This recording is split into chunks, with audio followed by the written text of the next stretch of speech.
Hi, my name is Mary Lou O'Brien, and I'm joining you today from Melbourne, Australia, where I work as a digital transformation consultant in the education sector, both nationally here in Australia and overseas. And up until earlier this year, I was a Chief Digital Officer in an independent K-12 school, and prior to that, I worked in the higher ed sector, specialising in e-learning for adult learners. I'm guessing you all have a pretty good idea about pedagogy. I'm guessing almost all of you were taught in your teacher training about pedagogical theories and practices. You all know about teaching styles, teaching theory, feedback and assessment, right? When I looked up the definition of pedagogy recently, it really highlighted to me just how much the focus is on the teacher. It mentions teaching styles and teaching theory rather than learning styles and learning theory. The focus is all on the teacher. So my question for you today is, has pedagogy had its day?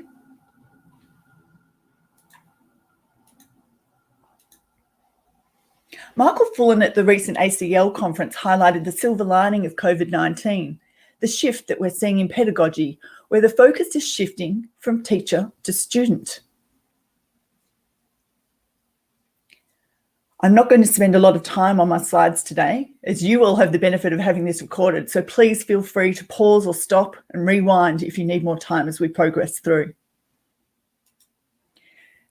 Yong Zhao at the same conference stated that students have rarely been involved in making significant changes to their learning.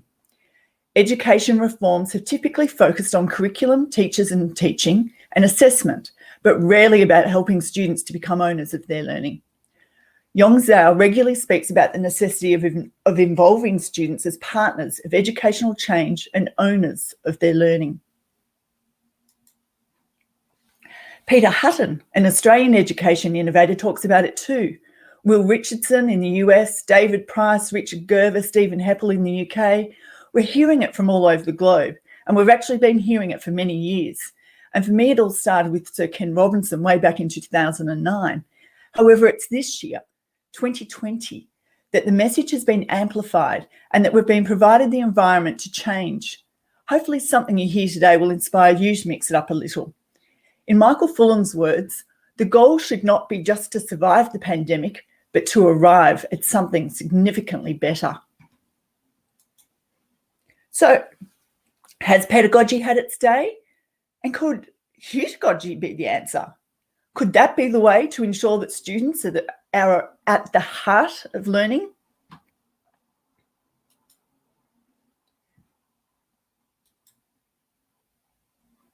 Let's try this together. Heutagogy. Heutagogy. Heutagogy, otherwise known as self-determined learning, is a student-centred instructional strategy that emphasises the development of autonomy, capacity and capability. The goal of heutagogy is to teach lifelong learning. Surely for all of us in education, that's the objective. It's to produce learners who are well prepared for the complexities of today's and tomorrow's workplace.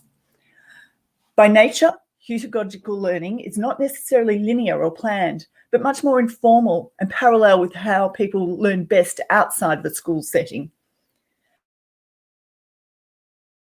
The teacher's a valuable resource to be tapped into if necessary, but not the primary source of knowledge.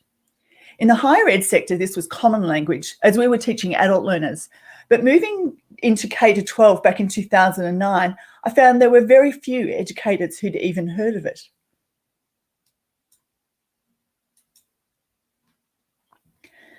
Self-directed and personalised learning certainly isn't anything new either. In fact, in 2014, I visited a school in Calgary, Canada with my then principal after hearing that they'd been doing this since 1971, Bishop Carroll High School. As you can read on their website, what sets Bishop Carroll apart from other high schools is their unique, personalised, self-directed learning environment, which puts students firmly in the driver's seat of their educational journey. Here, students have the freedom to customise a learning program they feel is best suited for their unique goals, abilities and interests. With the guidance of a teacher advisor and their parents, the student will choose the program and courses they wish to follow.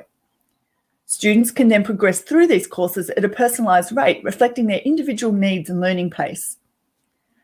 The main advantage of self-directed learning is that it empowers the student to take more responsibility and interest in decisions that will affect their education, allowing students to graduate feeling a unique sense of ownership in their diploma and having had hands-on control of their learning. While Bishop Carroll provides freedom and flexibility to its students, it doesn't mean that they go through their education without guidance or support. They have a strong and effective teacher advisory system in place to help students succeed. Each new student is assigned to a teacher advisor who will continue to guide, motivate, and advise them until graduation. Learning goals are then accomplished with the continuous support and guidance from their teacher advisor, who is in constant contact in regards to all subjects in order to monitor the student's progress throughout their high school career. Individual help is always available to students, and additional levels of staff allow teachers to spend more quality time assisting students. Visiting that school brought this quote to mind. Tell me and I forget, teach me and I remember, involve me and I learn. When I reflect on that quote, I think of my own secondary education, which was very much based on the telling, and if we were lucky, the teaching of knowledge. It was when I discovered what I really wanted to do, had made my own choice and was in control of my own learning that I actually began to really learn. From being a regular, if not courageous, truant, I knew that if the teachers had had any interest in me or my learning, they would have questioned my sometimes weekly visits to the orthodontist over all those years.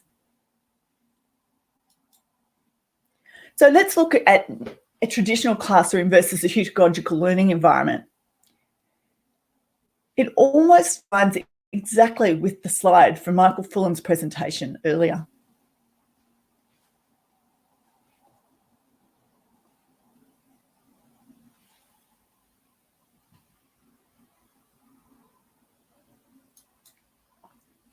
When I read the contents of that right-hand side column, the highlighted words jump out at me. Self-determined, empowered, meaningful, purposeful, relevant, flexible, independent, and the list goes on. I see what has been happening across the globe throughout this pandemic year of 2020, when schools have closed and we've turned to remote learning. And I see pedagogy. I see self-determined learning. I see remote learning, blended learning, and online learning and everything in between. And could this jump just be the silver lining we've all been looking for?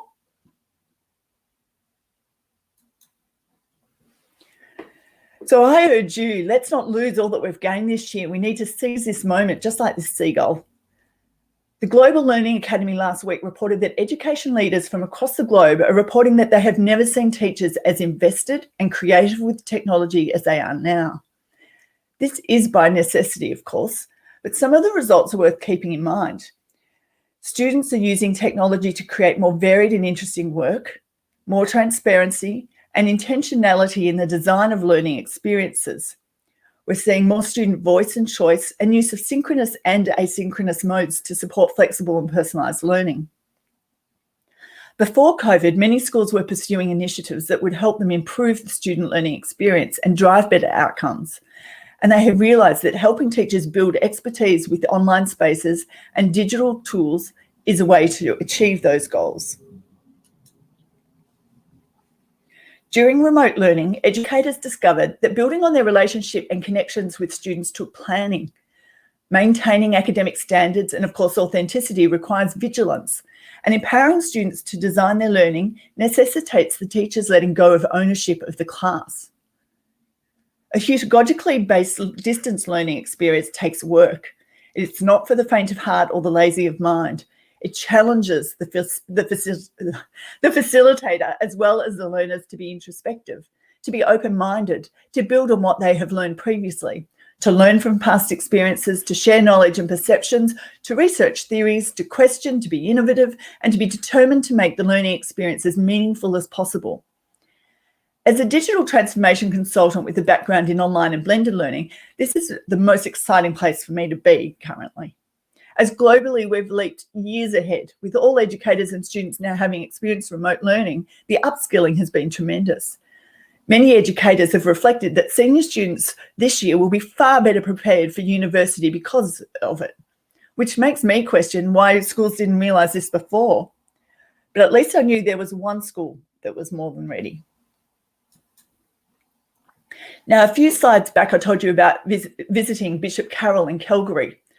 From that one trip, we returned to Australia with so many ideas, but our focus was developing a senior curriculum to be launched in 2017 that had the students and their wellbeing at its core. It was about giving students control, personalising their experience of learning and breaking the constraints of time. From just this one school visit, from our tour of Canada, we walked away with a list of things to be implemented at the school we were at in Melbourne. I'm showing this as a case study, which may help you, I hope, pick out a few items that you could also focus on. What was certainly mind-blowing for me was that we barely saw any technology at Bishop Carroll. So many of their practices were yet to be digitised.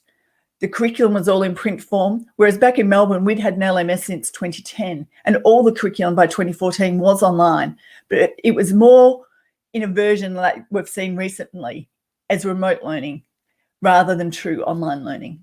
So as we ramped up to deliver the curriculum online in a blended model, we brought in an instructional designer to support this shift. And then she also trained 30 of our educators in instructional design so they could lead their areas of curriculum. And we moved far more to a pedagogical practice than I ever thought possible.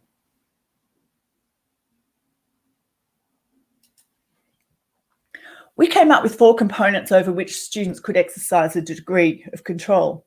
We achieved this by providing each student with access to a blended learning model that offers an online curriculum and an LMS that provides a platform for each girl's learning plan by developing the independence to learn in a mix of traditional and online environments, with a focus on critical and creative thinking.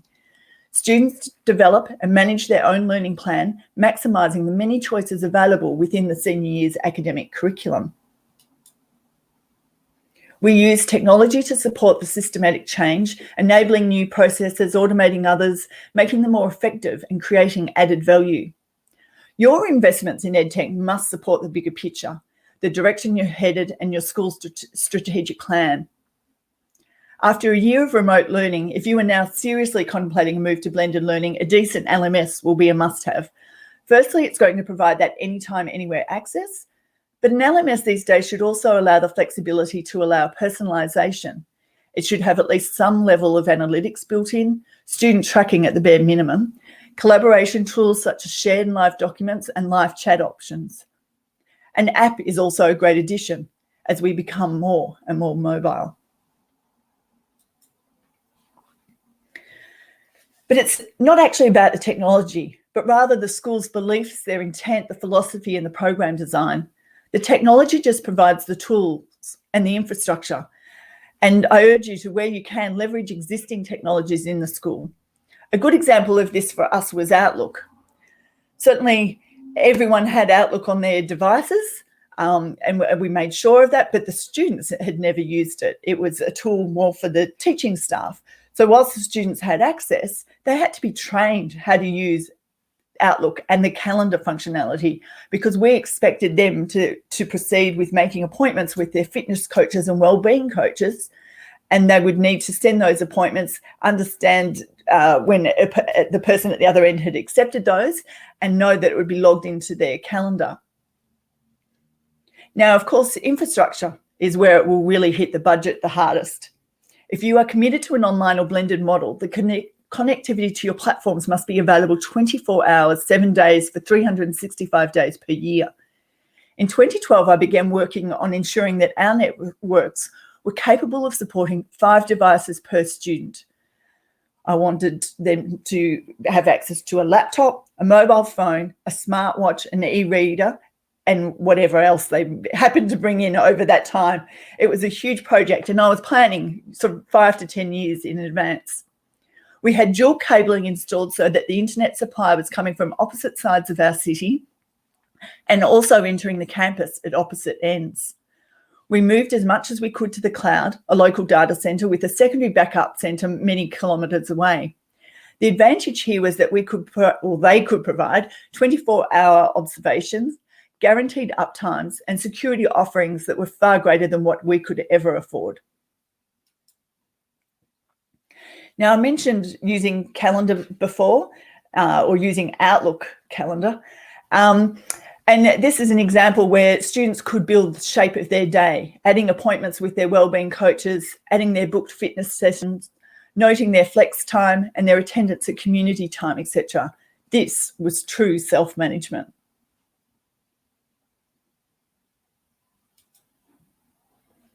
Every student had a personalised learning plan. Our focus was on the whole child, and by mapping our digital and data environment, we could see we had the trinity: the academic data, the physical data, and the wellbeing data. We soon began to see students who were empowered. They worked on the device of their choosing and at the time they chose. Their learning was personalised, and each student was supported by a wellbeing coach, a team of academic coaches, a fitness coach, and subject specialists.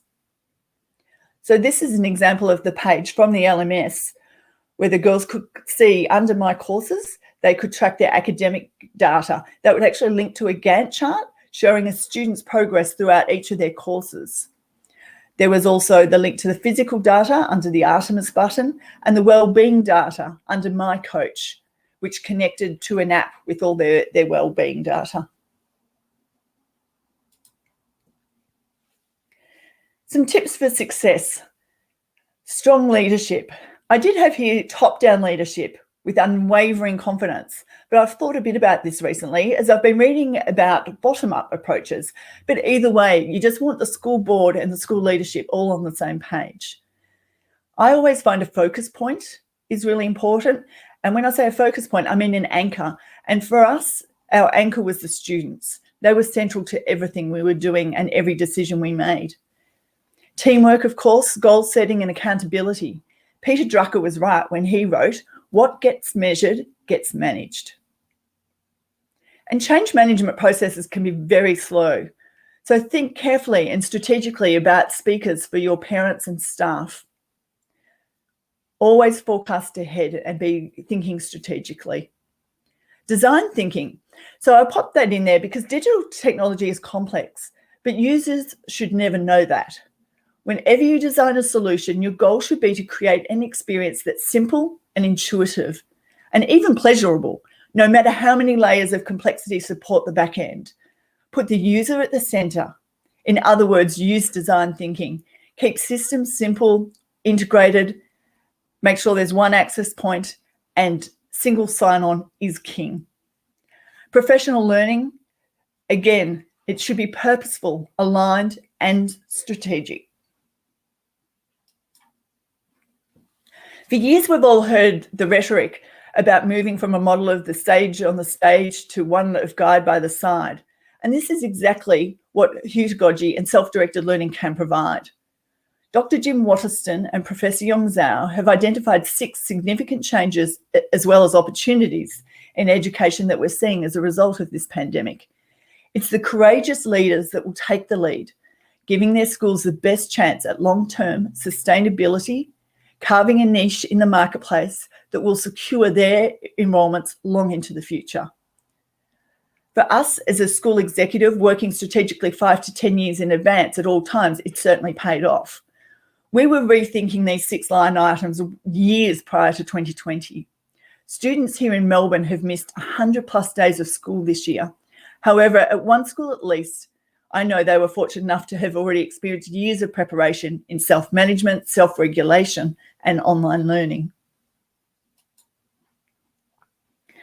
Globally, our educators have proven that they have the skills required, and also the parents can no longer deny that it's the right direction to head because the students are telling them so. I'm certainly not advocating that we close schools and move the whole of education online, as well-being must remain at the heart of every school community. And we've gained so many bonus points this year around connectedness during this pandemic. But what I'm really excited about is the prospect of the dismantling of the 8:30 to 3:30 p.m. school day and timetables, the biggest constraint to innovation in every school. I think we'll see a far more global mindset in staff and students. We'll see a huge swing to blended learning and micro-credentialing. We will lose the constraints of geographical location. I know one school in Australia already who has just hired a Latin teacher based in the USA. The flexibility to work from home or anywhere, in fact, is a huge bonus for students and staff. The models of learning centres, like Learn Life in Barcelona, for instance, are expected to rise, as they can offer a range of programs via a range of modes and at different price and access points. How we view physical school buildings and classrooms will change, and many have already, with many schools moving classes outdoors. Then, of course, I'm also excited by the prospect of boosted student engagement and academic outcomes as the curriculum becomes more personalised and self-directed. So whilst I'm passionate about the technological tools and the underpinning architecture to support student learning, my focus has always been on the students, their needs, and how we can empower them to take responsibility for their learning. And I want to ensure that every child leaves school prepared to solve the problems they will face in the future. I really love this image of leaving the darkness behind and seeing what we face in the future is bright and optimistic. Let's look forward and take with us the best from today. As Winston Churchill is credited with first saying, "Never let a good crisis go to waste." And by using this quote, I mean that today we as global leaders and educators have an opportunity to do things differently. Educators across the globe have shown outstanding resilience, and I truly believe today is our moonshot moment. Our time is now. I really thank you for joining me today. And I'd love to hear from you. If you have any questions, please feel free to contact me via my website at mlobrien.com or via Twitter at mlobrien1. Thank you so much.